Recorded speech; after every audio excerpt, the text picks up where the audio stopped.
I'm really sorry that we even have to talk about this. In a perfect world, this kind of thing wouldn't exist. But we don't live in a perfect world, and so I got to tell you a little bit about vampires. Now, in Eastern European folklore, a vampire is not a sparkly skinned character in a young adult book. It's not Lestat, it's not Blade. It is a spirit of the recently deceased that is draining you and leeching on you and bringing you down and bringing chaos and disorder into your life. But they can only mess with you if you are silly enough to invite these creatures in. And this is a story about the time when I invited the vampire in. In my defense, this woman did not look like Nosferatu. This looked like Ellen Page. Not Elliot Page. No, Ellen Page. She's about 30, but like a little Irish girl, small build, big eyes, freckles. Not the normal, vampire look, basically. More leprechaun than vampire. Exactly. Now, speaking of mythical creatures, she was what we used to call a lesbian.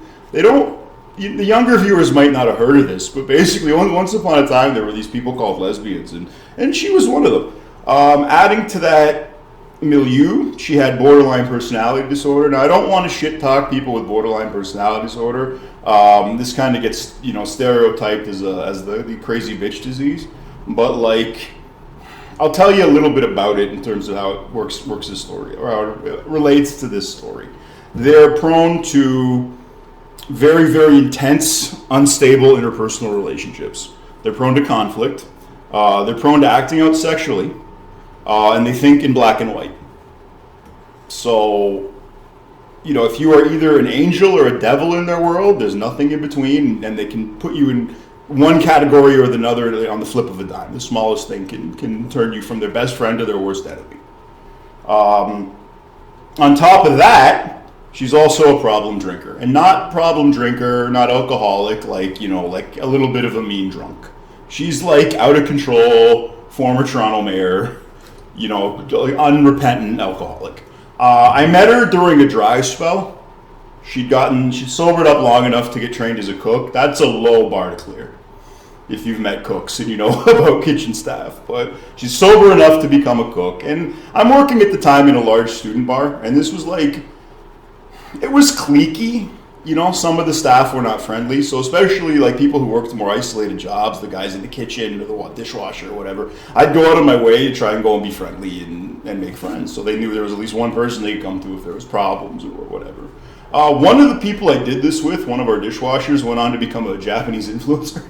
All right. Some kind of Twitch stream. I don't know. I can't speak Japanese, but he's got a big following, and good for you, Sho. Way to go, buddy. All I know about Japanese culture is game shows where they love to torture the contestants. Yeah, I'd love to. If I understood Japanese culture, I would be. Well, I go back to meet this new cook, and this is unfortunately not a Japanese influencer. This is Ash. The lesbian. So I compliment her on her use of spices in the soup of the day, and we get to talk, and it turns out she lives right next door to me. She lives literally on the street adjacent to mine, 5-minute walk from my apartment. She lives in a flop house. It's a mansion that's been converted into a boarding house where everybody rents a room, and these are not bastions of moral integrity. These places, these are usually pretty sketchy kind of places. But she had a vintage video game collection, and she invited me over to play vintage video games. And so I went over, and we played vintage video games, and we got to be friends. And I said, yeah, come over whenever. One of the stupider things I've said in a fairly strong field of stupid shit in my life that come out of my mouth. Also, in my defense, there's an isolation when you work a hospitality job. When you're in entertainment, when you're working an inverse schedule to normal people, you're working at night during the weekend. It's really hard to maintain friendships with normal people, and there's a gulf between your experiences too. How was your week? Oh, I got this one account is really killing me. How's your week? Well, this crackhead came in and tried to bite me, but I remember arm under the chin, no teeth through the skin. So I pinned this what can you do? Two people, there's a certain point, your gulf between your daily experiences is just so wide that it becomes really, really hard to freaking maintain these friendships. So there was a void left, and she moved into that void. That void was not empty too long. It wasn't all bad. I don't want to give you the impression that she was horrible from day one. We had a lot of fun together. She was very witty. We had a pretty good back and forth. And I got to hang out with her tribe a little bit. She was part of a group that we used to call the Baseball Hat Mafia. These were like feminine presenting lesbians. These are like the mean girls of lesbians that hang out at a bar on Church Street. And they're just predators. They're monsters. I have worked meat market bars that are notorious. I met Mystery and Matador, the guys who literally wrote the book on pickup artistry. The worst misogyny, the worst womanizing I've ever seen is from this group of lesbians. You don't believe me? Okay, I'm out hanging out with them. We're drinking beers. Ash walks up to a girl she does not know and says, "Hey, daddy issues. I got 10 minutes. Want to come in the bathroom and get fucked up against something?" All right. It's a good one opener, I guess. Yeah. I don't think Mystery ever used that one. What a lady. Yeah. I was focus grouping this, and then the girl says, "Oh my God, that's hot." It's all right. There's some. Say what you will, it's whatever. That's not the extent of it. She banged, or she hooked up with a native girl one night, and then she came back to the table, and she was like, guys, I fucked Tiger Lily. Her crowning achievement is she banged one of the girls from Degrassi. It's one of the Degrassi kids. Now, for our Canadian viewers listening, Degrassi is a Canadian kids show which is only watched by American adults. It's really creepy, and the kids basically they get cast in like grade 8, grade 9, so they're not educated, and it's a non-union show, so you don't get any residuals. So these kids basically don't get educated. They get to be 20, 30, early 20s. They can't be on the show anymore because they're not cute. And they just have to get like menial jobs in Toronto and get recognized from like, oh, you were on Degrassi like every 10 minutes. Like, it's a pretty miserable existence. Like, they don't all become rap stars. And it's like, we should hold a benefit for these kids. Also, they claim to get recognized. I'm not convinced they do. That's fair. Well, basically, if you're curious why Drake kind of is acting like an idiot, it's because Drake didn't get an education beyond grade 9. So anyway, Toronto secret for anybody listening there. I had to I figure, okay, this womanizing, this shit is their culture. They know women a lot better than me. Maybe this is some kind of game they're playing. Who am I to judge? And but I still went to Ash sometimes, and I'm like, Ash, women are people. Like, you can. She's like, nah, don't be stupid. And this is somebody who this is like lesbian James Dean. She literally had women falling in her lap. At one point, this drunk Colombian chick was dancing with the drag queens, and then literally fell into Ash's lap, and Ash took her home. And she was too drunk and tired to have sex. And Ash comes up to me and she goes, "Do you have any coke?" Like, Ash, way to be a gentleman. I'm glad that you good job, Ash. Now, Ash and these girls, they're in this kind of lesbian society, you get a lot of cred if you're what they call a gold star lesbian. And that's a lesbian that's never had sex with a man, has only had sex with women. That's also like a unicorn or the Easter Bunny. Well, it's like a circle. It's a platonic form. It doesn't exist in real life, but it's a useful theoretical construct. It's you're judged based on how close you are. Exactly. But it's they call it again, lesbians when they're talking to each other, they call it now, I think on the internet, compet, compulsory heterosexuality. It's well, there was some compet, but I'm mostly just for girls, that kind of shit. Heterosexual now that they have all grown beards and identify as men. Yeah, this crowd, this is just before HRT hit this crowd like crack hit the ghetto in the 90s. I remember just them discussing it. It was never I need to be true to myself. It was always man, if I could grow a beard, I'd really slay pussy. It's not it's like a fashion accessory is kind of how they treated it. That was the seriousness that it was taken. And it was seen as oh, really, free steroids? I'll get all buff. Now, in my day job, I have probably put enough money into the system to just pay for one of these girls, HRT. Yep. And then top surgery, all kinds of stuff.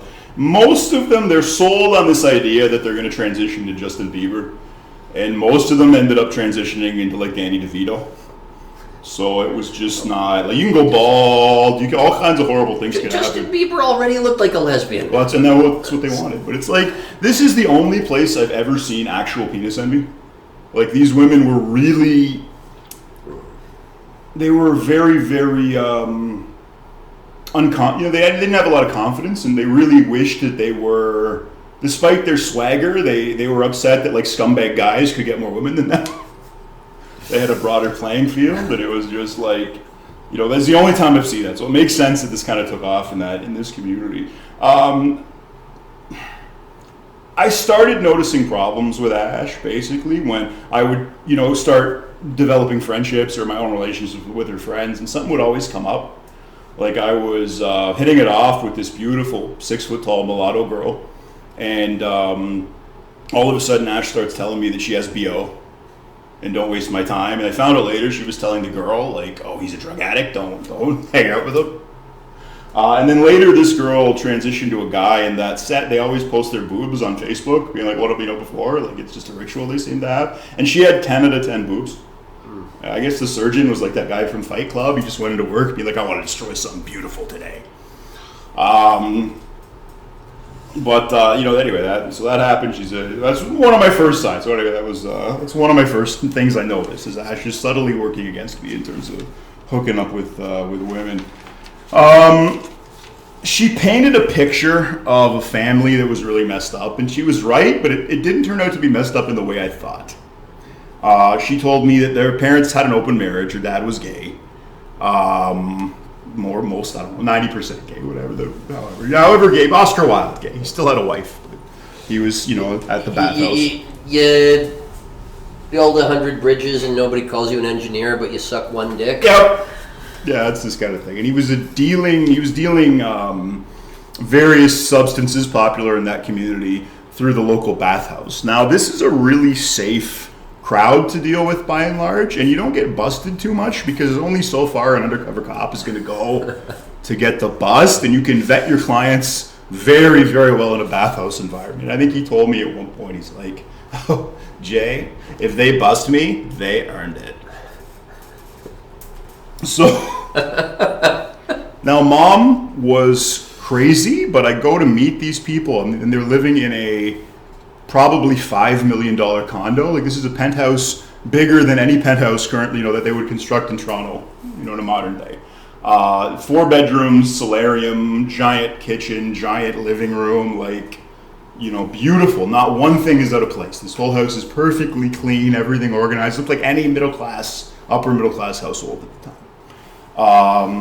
But then you kind of watch a little deeper, and you start seeing dad's clients kind of showing up. These sketchy gay guys. You see mom freak out. At one point, mom offered Ash's girlfriend half of her sandwich, and the girl was like, sure. And then she ate it, and then the mom was like, how dare you? How could you do that? I've known a couple of lesbians with BPD. This is just a note for anybody interested in borderline personality disorder. The commonality that I've noticed is mom is obsessed with image. Mom is very image conscious. Mom is always depressed when they are a young kid, like under 5, to where they had these vivid memories of mom not meeting their needs emotionally and different things. And yeah, they're both like very predatory, like power obsessed, like wannabe rapists. Like one of them, this wasn't Ash, this was the other one, was like, so like you have a penis, but like you don't like if I had one, I'd want to force it into somebody. Like, holy shit, okay, I'm glad you were not born that way. Like that sex was more about power. Yeah. For whatever reason, and coercion. Like Ash was really like a porn-brained kid. Ash would make lesbians like suck on her strap-on. Like it's just that she's like, what? I wanted a faux job. It's a power game. All right, whatever. Okay. Now, she was sketchy. Her family was sketchy, but we had a lot of fun, and we had kind of like a Han Solo Chewie dynamic. And to add to that dynamic, she summoned a Leia off one of these dating apps. Kids, be really careful on dating apps. It's like playing with a Ouija board. You never know what you're going to pull in. I think these days dating apps are what they call the clearance rack. Yeah, you're probably right. I don't know. But it's just like she had the catchphrase, yes, I will lie about how we met. So a little bit of humor, but this Leia, I'll call her. She was a truly beautiful girl. She had big, giant blue eyes. She had fair skin, and she had her life together. She had a university degree. She's working in finance. She's got her own place, and we have fun. The three of us together, hanging out. We have a lot of fun together. We really do. But I start noticing a few more problems. The first thing at this point I notice is there's apparently a food thief at Ash's Flophouse. And Ash, to cover her tracks, because I found out later she was the one stealing food, she went and threw a tantrum and told everybody on her floor that there was like LSD somewhere in her food. And she would know if they ate her food, if they were started tripping out, so better leave her food alone. Now, if you never played the game Guess Who as a kid, you have to ask questions that narrow down the field. Who's having an acid trip does not narrow down the field at the flop house in Toronto's Village. No, it doesn't. You're gonna have fine. Let's say I'm adjudicating this. I'm gonna be like, look, several people in this place are having acid trips. You telling me they all ate your food? Come on, like, it's not gonna be disqualifying. You're not.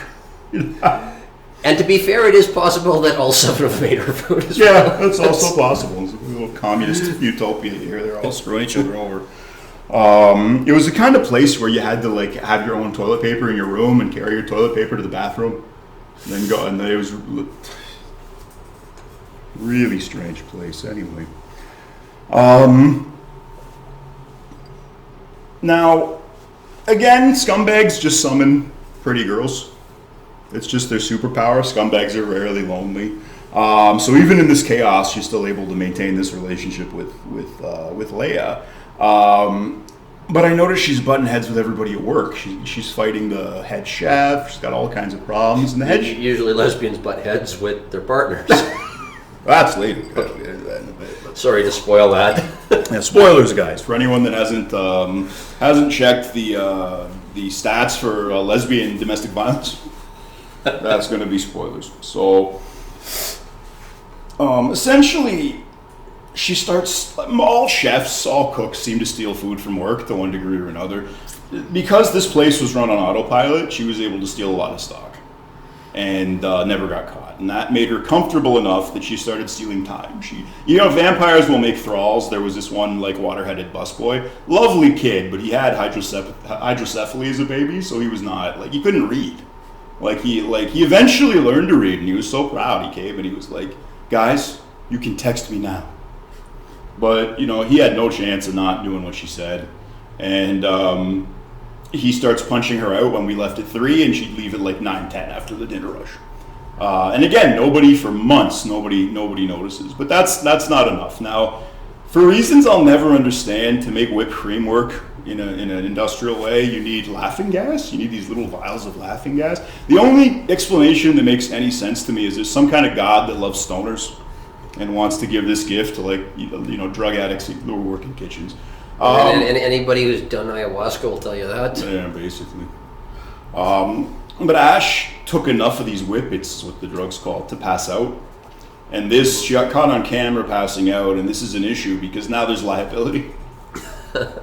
If she goes to court and says, yeah, they knew I was passing out and they still put me next to a deep fryer, she then has some grounds to get some compensation. So the general manager of this place wakes up for 10 minutes and checks the stock and checks the cameras. And he's never able to catch the water-headed busboy. He gets off scot-free. He's like, were you punching her out?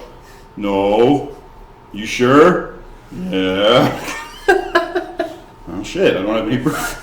How do you prove he's not just punching himself out, right? He's on camera, but it's not like the whole system wasn't set up for that. So she comes into work after this, and she gets handed a letter that basically says, you're fired, get off the property.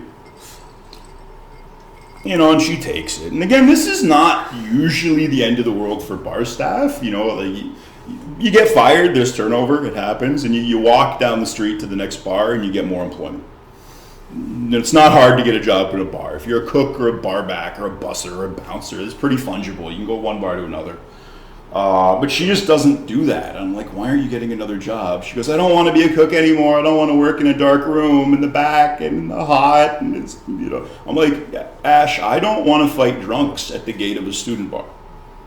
but you have to pay rent every month. So if you want to continue living in an honest way, you got to get a job. Well, this wasn't a priority. If you want to not work, the first thing you're going to have to do is give up that gold star. Yeah, exactly. Yeah, pretty much.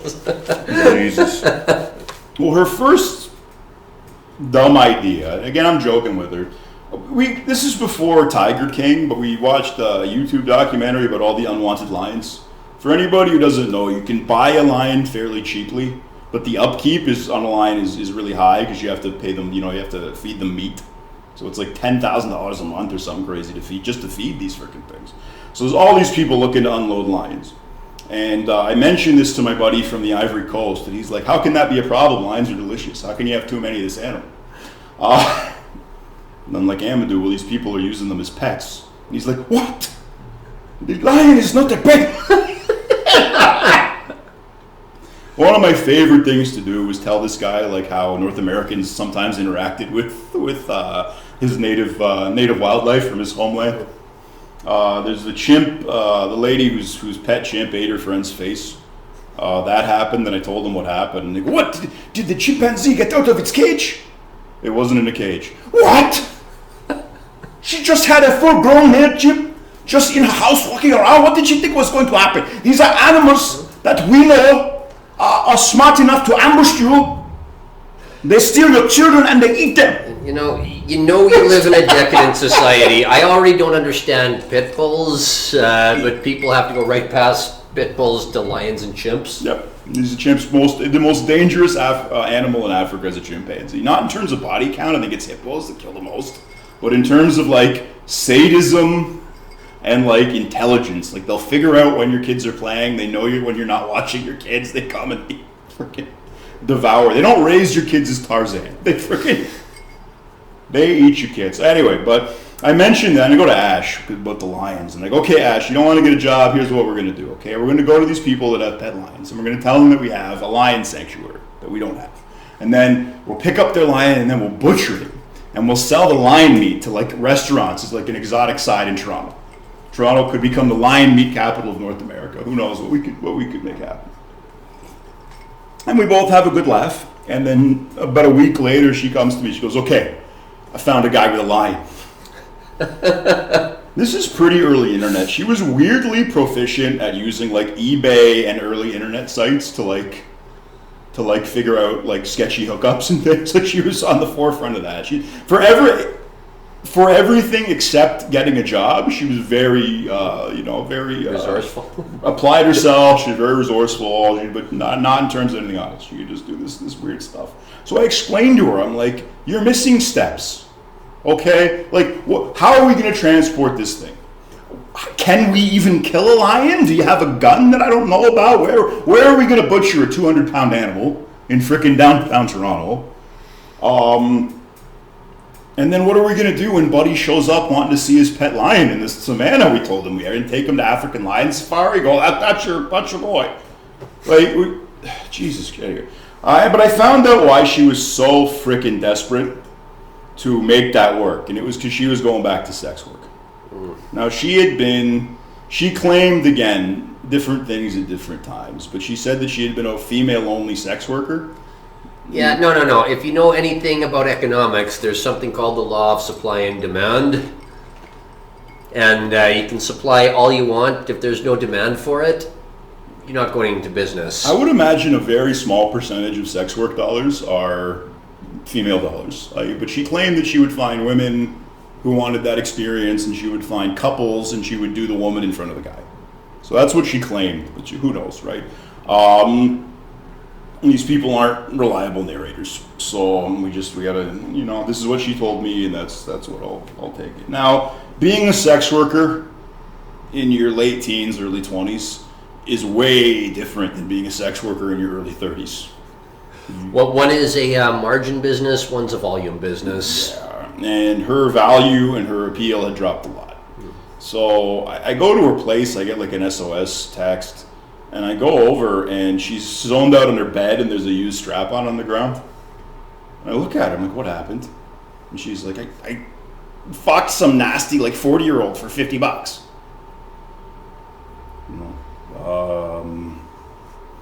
how do you react to that, right? So she decided at that moment she couldn't do sex work anymore. Also, I just want to say, people who live this lifestyle, they always admit to the second worst thing that they did. Yeah, so God knows what the hell was actually going on to cause that zone out. Now, her, in fitting with her freaking, the morality of this person, plan C is she's going to be a G dealer. Now, this is the drug you've heard about as the non-consensual sex drug.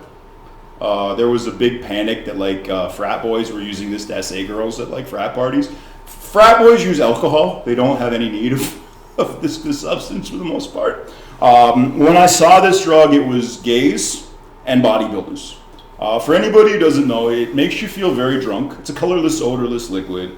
And there's 0 calories, and it actually burns fat.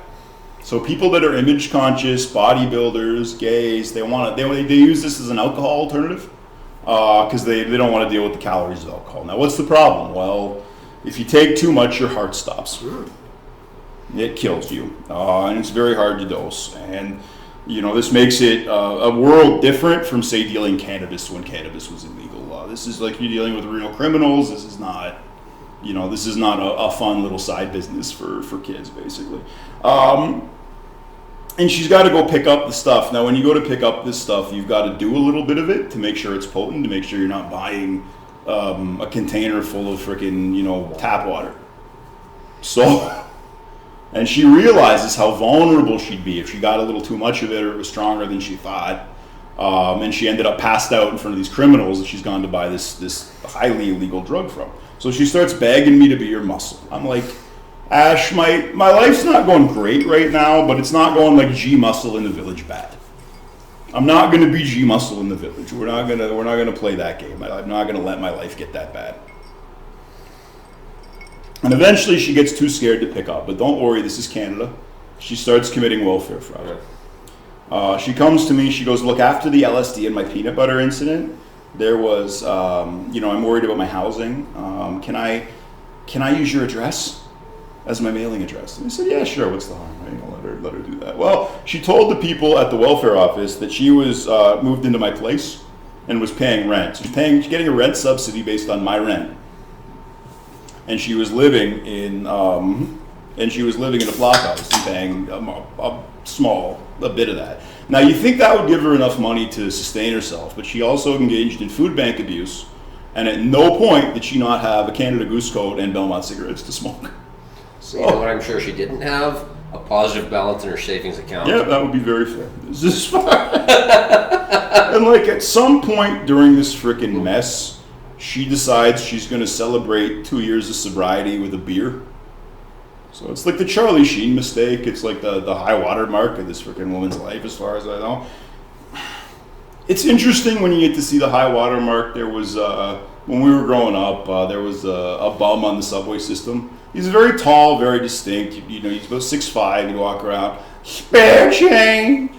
So it's not like you're not going to notice this giant guy begging like that. And we'd see him on the subway, and he's dirty and trying to get money out of people. And then all of a sudden, we don't see him for a while. It's like a few months, he's gone. And then he comes back and he's showered. And we see him on the subway at specific times. And, he's going to work. And you're like, okay, he got his life together. This is not a guy who's going to be an astronaut, no. But he's a guy who could work the midnight shift at Tim Hortons. Yeah, he can stock shelves and do something, right? All of a sudden, one day, he's on the train in the morning, and he gets up and goes, screw this! I'm going to go smoke crack! I was there for this. I can attest to it. I was an eyewitness to this. And then we start seeing him again a few days later, and he's all dirty. Spare change! So this was the high water. Anyway, sometimes you see a high water mark. This was, It's where the wave broke and started to roll back. Exactly. So that's kind of that. This is Ash's high water mark. Was her, I'm going to celebrate 2 years of sobriety with a beer, which is exactly what Charlie Sheen did, by the way, during one of his freakouts. So call it the Charlie Sheen mistake. She wants more money, so she's trying to economize. And she figures out, man, if I can move in with Leia, I won't even be paying my flop house rent. I can probably eat her food, and I'll get all this welfare money and all, food bank and whatever. We'll make it work. And so they just agree they're going to move in together. She gives her notice at the flop house. But then one night, Leah does not wish to express their love physically. And Ash turns this into a very one-sided boxing match. Again, Leia is this sweet, gentle, feminine person, and Ash is this fucking monster, like aggressive monster. Like, you look at Ash's eyes, and you see like a sketchy black guy, like just the dull eyes of a predator. Just so like it aggressive. So she like, did that, and then obviously after like somebody beats you up, you don't really want to live with them. So Leia says you can't freaking live with me. So in borderline personality disorder world, this means she's been betrayed. She's now homeless because of Leia. She's got to move out of the village, got to find another place, and she wants me to help her move. I'm like, okay, look, if you're moving on a weekday, I'll help you move. But if it's like Saturday, I got to work. I can't be up we're moving you all day and work all night. Okay, fine. 9 a.m. I get up. What is it? I need you to go down to Lakeshore and pick up a Ryder truck. What? Wait, why do you need a Ryder truck? I'm moving. Why don't you go get it? I'm drunk. It's 9 a.m. What's your point? Yeah, pretty much. And this is Saturday morning. I'd worked 2 nights before. I had another night ahead of me. This is like waking a normal person up at like 3 a.m. when they have to work at 9. So I say, no, I can't do that. There's a small falling out at this point where she realizes I'm not going to do absolutely everything for her, and she, I go into the villain pile for a little bit. And then all of a sudden, and again, the other thing that happened is she's texting with me, and I'm like, Ash, you can't drink around me. I understand you're drinking again. My freaking liquor is going missing. You can't drink around me. If I let you drink around me, I'm enabling you, and I'm not going to enable you. So that's the other part of our falling out. Now there's an ice storm a few months later, and she kind of shows up at my place, and she's like, look, my power's out at my new place. I don't want to freeze to death. Can I stay here? And I'm leaving Toronto for a week to go celebrate the holidays with my family. So I say, look, okay, you can stay here, but don't drink. Now, I'm not stupid enough to think that she's not going to drink, but I figure if I put if I ask her not to drink, maybe she'll just drink and she won't also turn my place into a meth lab or something. I figure if I come back and my place isn't burned down, I've done very well in this situation. You're a better person than I am. You got to check your kindness. This was me being really silly. I should have said, yep, there's a warming center down the street where you can freaking not freaking freeze to death. Or maybe go stay with your parents. Well, I can't stay with my parents. Why? Well, my dad thinks I'm stealing. So she's ripping off her dad's business to where she can't be there. Now, the reason that I let this happen is there's nothing of value in this apartment. There is old furniture, and there's a desktop computer. That's freaking an older desktop computer that's not worth, anything. So I figure, okay, look, there's not enough at risk here for me to really worry about it. And then if she screws up, then I can be like, stay the fuck away from me. Now I get back, my place is spotless. I get my keys back. I figure I lucked out. Somebody's looking out for me. And then a few months later, I get a call. The call's from Leia. And Leia says, Ash forced her way into my place. She'd gotten drunk at a bar. And Leia had to, after Ash forced her way into Leia's apartment, she had to barricade herself in the bathroom and call the cops. Now, Leia sees the cops, is like, shit, authority, and tries to get down the fire escape. It must have been pretty fun. They found her passed out at the bottom of the fire escape, so I'm sure there was a freaking, some kind of hilarious fall. For drunks rarely hurt themselves when they fall down. It's something to do with them being relaxed. I'm not sure. Yeah, they reach terminal velocity right away. It's just somebody's Dionysus is protecting the drunks, I guess. I don't know what else we can do. But Leia, is on the phone with me, and she goes, the cops took her to your place. I'm like, she doesn't have keys to my place. How's she going to get in? Yeah, she does have keys. So I realize that she had cut herself a set of my keys over the holidays. I explained the situation to my crew. My scumbag boss is like, look, you got a crazy lesbian in your apartment. She's still going to be there after your shift. You don't got to leave right now. Let's do the clear. and then you go, right? But and I explained this to the two female bouncers on crew, and these girls are frothing at the mouth like a couple of pit bulls, wanting to come with me after work and freaking get this girl out of my apartment. Unless a man is a complete psychopath, he doesn't really want to, cause permanent damage during a fight. It's more about showing off to the rest of the tribe or to any spectators. Women, when they fight, seem to just be out for blood. Well, they want to hurt themselves. They want to hurt the opponent. They may, women don't get social status by being the best fighter. They get it based usually on how they look. And that means if you want to affect a woman's social status in a fight, you've got to disfigure her. So they tend to bring that energy to a fight. One of these girls, Jan, is a 6'1", 250-pound female boxer who has been scouted by the Canadian Olympic team.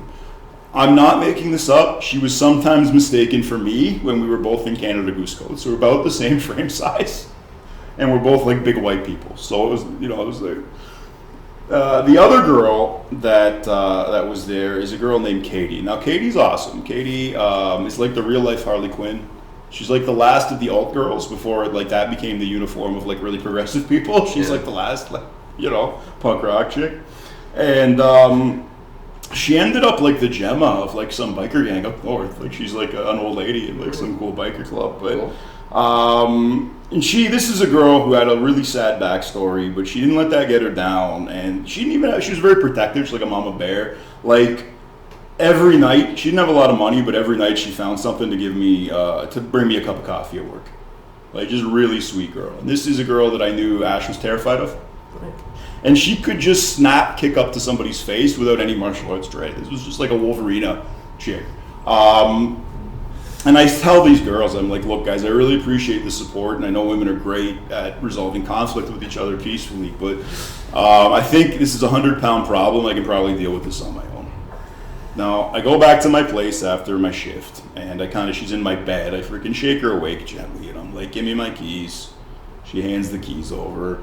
And she realizes she's been busted, and this is kind of the end. So what does she do? Well, her last salvo is she started telling me about all the abuse she's suffered, and sometimes the men that were paying her to have sex with her wife would like forcefully join the threesome, and there'd been other abuse that had happened, and I guess she felt vulnerable. She starts crying, and then she flips and she pulls her knife out and starts saying, I'm gonna cut you open and don't fucking move. Just like all that. I'm gonna stab you. Fucking. Now, this is not the first time somebody's pulled a knife on me.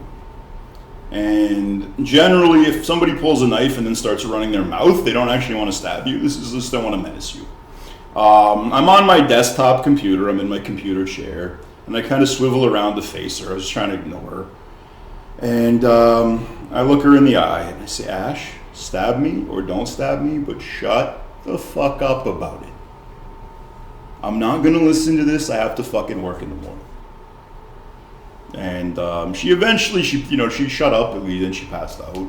And I didn't want to throw her out into the hallway because I knew she'd start just banging on the door, and the cops would end up back there. And I didn't want to kick her out of the building because I knew she'd just go back and bother Leia. Again, the cops would get involved, and she's right back at my freaking door. So I figure I'll let her crash. She'll leave in the morning. I slept on my futon, and I get up and she's gone. I figure, okay, I've gotten rid of this vampire finally once and for all. There's no way she's getting back in. It's all done. But being friends with somebody like Ash for any period, it's the gift that keeps on giving. I found out, subsequent to this, that she'd replaced one of my bottles of vodka with rubbing alcohol. So that could have killed me, so great. She replaced a bottle of berry wine from Newfoundland with water, which wouldn't have been a big deal, but I showed up to a party with this bottle, talking it up, and then it was water. And the final gift she gave me is I was at the airport. I was going about to go down to Florida for a little bit, and I go to pay for, the only way you could get food on this flight was with a credit card. And I go to pull out my credit card, and it's not there. And I realize Ash has stolen my credit card. Now, this is worse than it sounds because I'm getting paid cash at this job. So I'm not really checking my credit card because I'm not spending on it. It's just for emergencies. So I checked the balance, and she bought, all she bought was $100 worth of pizza. It had a PIN. This was a brand new thing in Canada. Your credit card could have a PIN that you needed. And she didn't know the PIN, thank God. And I guess the only place that had a system in the village that was old enough that it didn't, register or would do it without the PIN was the Pizza. So she spent $100 with right there somehow. And then her professionalism is what saved me. When you're like a professional crook, you don't use a stolen credit card for more than a day or two, because then it gets marked and it gets hot and there's all risk to it. So that's what saved me, was her professionalism. Again, like, you talk about a vampire trying to get back in. She wasn't done. She kept texting me. It's like this creature's clawing at the windows, begging to get back in. Her text, I start out being like, did you steal my credit card? And she doesn't say she did it, but she says it's my fault. That's where she started. And I ignored her texts, and they got progressively more polite until eventually she's just begging, like, "You're the greatest man I've ever known. Please," whatever dramatic stuff she had to say. And then finally, on my birthday, 2 years after this, I got a card that was like one of those collage letters from the 80s where they've cut up magazines to make a happy birthday. Like a ransom? Yes, like a ransom note. So that's as far, that was the last contact. That was the last freaking salvo I freaking had. Now, whose fault was this? This was entirely my fault. I had control of this entire situation. I did not set boundaries because I was lonely. And I let some really effed up shit go on that ended up, causing embarrassment, because she wasn't done either. She started, when I wouldn't respond to her, she started calling up mutual friends or people that she knew that I knew and telling them like lies about me, like telling them I was a drug addict and all this like drama shit, like, just scorched earth shit. And that's the kind of thing that can happen. Not only is somebody like this not going to be grateful for your help, they're just going to be pissed off that you didn't give them everything. And I'm reminded of, sometimes people will find like a raccoon kit, like a baby raccoon, and they don't want to let nature take its course because they're compassionate people. So they take this critter in and everything's fine until the creature hits puberty and they become very territorial. You've seen what a raccoon can do to the outside of your house. Imagine what one of these things can do on the inside of your house. So you're left with no other option but to confine this creature, or else try and give it back to the woods, and it can't survive outside because you've raised it. It doesn't have any fear of people, and it's not been bred for 10,000 years to be okay in a cage. So it's not fair to that creature. It's not fair to you, but you just can't have wild animals. These creatures are not pets, and you can't treat them as pets. And it was really stupid of me. This was my version of taking in a raccoon kit and thinking everything's going to be okay. Why have I told you this story? A couple of reasons. I don't want to. There are stories I'm going to tell down the line that are going to make me sound really, really good. And I don't want to be accused of not sharing my history warts at all. So I want to make sure there's some warts up front for anybody listening. And I'm hoping it can be an inoculation if you're a young person or you're somebody who has trouble setting boundaries. I hope this story will help you, and maybe this can be an inoculation that will actually prevent transmission, unlike some other inoculations we've had to deal with. I hope, like, life is not porn where two lesbians are attractive women and the guy with the six-pack shows up and joins in with them. That's not what lesbians are like in real life. Thankfully I never even thought about hooking up with this chick, but it was just, holy shit. Now, I hope you kids also learned what to do with a vampire. And if you ever find yourself with a vampire in your life, you find out where it's buried, you dig it up, you drive a stake through its heart, you burn it, you do whatever, and then you go back to your house and you hang up all the garlic you need to keep these creatures out. Now, this has been a bit of a freak show. In the spirit of an older freak show in a different medium, I'm going to ask you guys all to take care of yourselves and each other. And if you're under 30, Google it. Yeah, the guy paid a hooker with a check, and he was mayor of Cincinnati. Cincinnati, yeah. He was mayor of Cincinnati, paid a hooker with a check. That's Jerry Springer. That's the start of the story. So, yeah, I hope you enjoyed that, people. See you next week, guys.